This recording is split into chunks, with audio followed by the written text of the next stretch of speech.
नमस्कार, मी सुमित शंकर सावंत आणि तुम्ही पाहताय TV9 मराठी। या बातमीपत्रात 50 महत्त्वाच्या बातम्यांचा आपण वेगवान आढावा घेऊयात।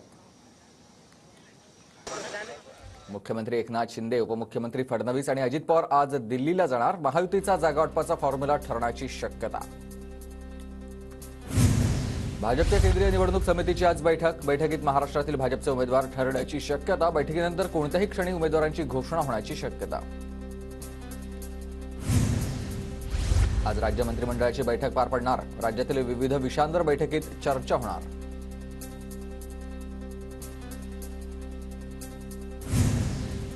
कदाचित आचारसंहिता सुरू होण्याआधी आजची शेवटची कॅबिनेट असेल। नंतर प्रचाराची रणधुमाळी संपूर्ण देशात सुरू होईल, अजित पवारांची माहिती।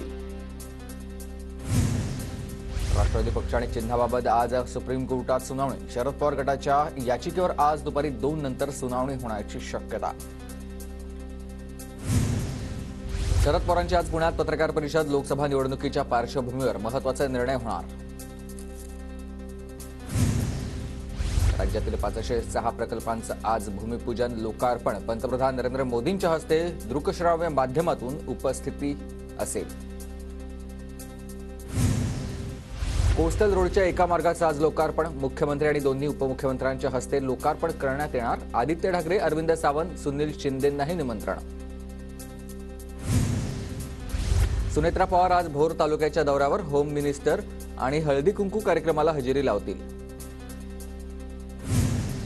शिवानी वडेट्टीवार समर्थकांसह दिल्लीत हायकमांडच्या भेटीला। शिवानी वडेट्टीवार यांच्याकडून उमेदवारी मिळण्यासाठी प्रयत्न सुरू आहेत। चंद्रपूर लोकसभा मतदारसंघावर शिवानी वडेट्टीवार यांची दावेदारी। महाराष्ट्रात भारत जोडो न्याय यात्रेची सुरुवात नंदुरबारपासून होणार। काँग्रेसचे बडे नेते आज नंदुरबार जिल्ह्यात येणार। प्रदेश काँग्रेस कार्यालयाकडून यात्रेची तयारी अंतिम टप्प्यात। राहुल गांधींची भारत जोडो न्याय यात्रा 12 आणि 13 मार्चला धुळे जिल्ह्यात येणार। काँग्रेस पक्षाकडून तयारीला वेग।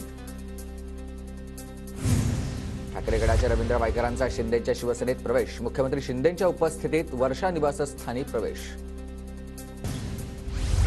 डबल महाराष्ट्र केसरी चंद्रहार पाटलांचा आज ठाकरे गटात पक्षप्रवेश। चंद्रहार पाटील सांगली लोकसभा मतदारसंघात ठाकरे गटाचे उमेदवार असण्याची शक्यता। आढळराव पाटील आणि अजितदादा गटाच्या दिलीप मोहितेंची भेट। दिलीप मोहितेंची केवळ सदिच्छा भेट घेतली, आढळराव पाटलांची प्रतिक्रिया। काँग्रेसकडून कोल्हापूरमधून शाहू महाराज छत्रपती, सोलापुरातून प्रणिती शिंदे तर पुण्यातून रवींद्र धंगेकरांना उमेदवारी मिळण्याची शक्यता। अकोला शहरात अज्ञातांनी होर्डिंग्स लावलेत। वंचित आघाडीला योग्य मान सन्मान का देत नाही? निवडणुकीपूर्वी होर्डिंगच्या माध्यमातून बवियाला सवाल। शिक्षकांनी विद्यार्थ्यांना गृहपाठ देण्याऐवजी त्यांचा शाळेतच अभ्यास करून घ्यावा। ऐतिहासिक स्थळं, गडकिल्ले, नदी, वारसा स्थळं आणि उद्यानांना भेटीचे उपक्रम राबवावे। राज्यपाल रमेश बैस यांचं आवाहन। मुंबईत आजपासून रस्त्यावर थुंकल्यास दंड भरावा लागणार। मुंबई महानगरपालिकेकडून क्लीनअप मार्शलची नियुक्ती। इगतपुरीत धरणाची पाणीपातळी 50% खाली। 12 ते 13 गावांना बसणार पाणी टंचाईच्या झळा। ठाण्याच्या शहापूरमधील तळवाडा परिसरात भीषण पाणी टंचाई। 42 गावपाड्यांना टँकरनं पाणी पुरवठा। धुळ्याच्या शिंदखेडा तालुक्यात 3 गावांना टँकरनं पाणी पुरवठा। 41 गावातील विहिरी अधिग्रहित। बुराई नदीत पाणी सोडण्याची शेतकऱ्यांची मागणी। विठ्ठल मंदिराच्या गर्भगृहातील ग्रॅनाइट फरशी काढली जाणार। पुरातत्व विभागाच्या सूचनेनंतर ग्रॅनाइट फरशी काढण्याचा निर्णय। विठ्ठल रुक्मिणीच्या पदस्पर्श दर्शनात आता बदल केला जाण्याची शक्यता आहे। मुंबईच्या तापमानात वाढ होण्याची शक्यता। पुढील 2 दिवस पहाटे गारवा जाणवेल तर दुपारी उष्ण हवामान राहील, हवामान विभागाचा अंदाज। नीट प्रवेश परीक्षा अर्जासाठी 16 मार्चपर्यंत मुदतवाढ। आधार कार्ड नोंदणीमध्ये अडचणी येत असल्यानं ही मुदतवाढ। मुंबईतील वाहतूक कोंडीवर नियंत्रण मिळवण्यासाठी MMRDAच्या हालचाली सुरू। मुंबईपासून नवी मुंबई ते बदलापूर नवा मार्ग होण्याची शक्यता आहे। यंदा दूध आणि दुग्धजन्य पदार्थांच्या किमती स्थिर राहण्याचा अंदाज। डेअरी उद्योग अभ्यासकांची माहिती। मुंबई महानगरपालिकेकडून अद्याप मॅनहोलवर संरक्षक झाकण बसवण्याच्या कामांना विलंब। पावसाळ्याआधी मॅनहोलच्या कामांना गती देण्याची गरज। पश्चिम रेल्वेवर विना तिकीट प्रवास करणाऱ्यांवर कारवाई 10 महिन्यात फुकट्या प्रवाशांकडून 157 कोटी रुपयांचा दंड वसूल एप्रिल ते फेब्रुवारी दरम्यान 56,000हून अधिक विना तिकीट प्रवाशांवर कारवाई नंदुरबारमध्ये खासदार हिना गावित यांच्याकडून विकास कामांचा धडाका सुरू लोकसभेत आणि मतदारसंघातील माझ्या चांगला परफॉर्मन्समुळे उमेदवारी मिळणार हिना गावित यांनी व्यक्त केला विश्वास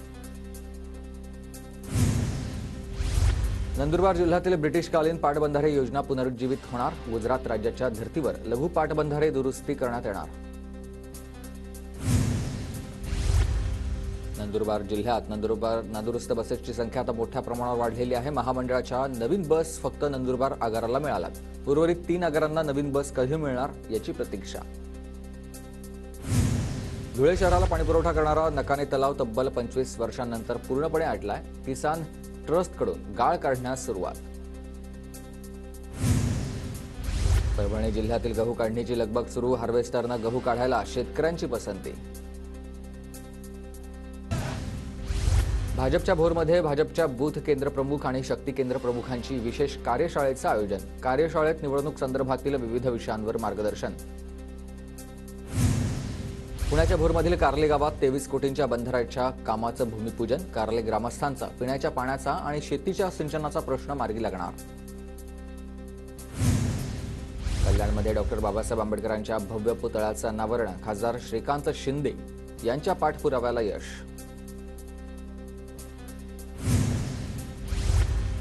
भंडाराच्या तुमसरमध्ये राजमुद्रा ग्रुपच्या वतीनं महिला मॅरेथॉन संपन्न मोठ्या संख्येनं महिलांचा सहभाग भंडाराच्या देवाडीमधील शिवमंदिर देवस्थान बाजार चौकात रंगले अखिल भारतीय कवी संमेलन माजी आमदार चरण वाघमारे यांचीही उपस्थिती कोल्हापुरात रंगलेल्या राज्यस्तरीय इंटर झोनल टेस्ट मॅच कुस्ती स्पर्धेत पुण्याच्या भोरमधील अथर्व शेट्टेचा प्रथम क्रमांक राज्याच्या विविध भागातून मोठ्या संख्येनं मल्ल स्पर्धेत सहभागी परभणीच्या पूर्णा तालुक्यातील गौरवमध्ये सोमेश्वर महाराजांचा भव्य पालखी सोहळा संपन्न पालखी सोहळ्यात हजारो भक्तांची हजेरी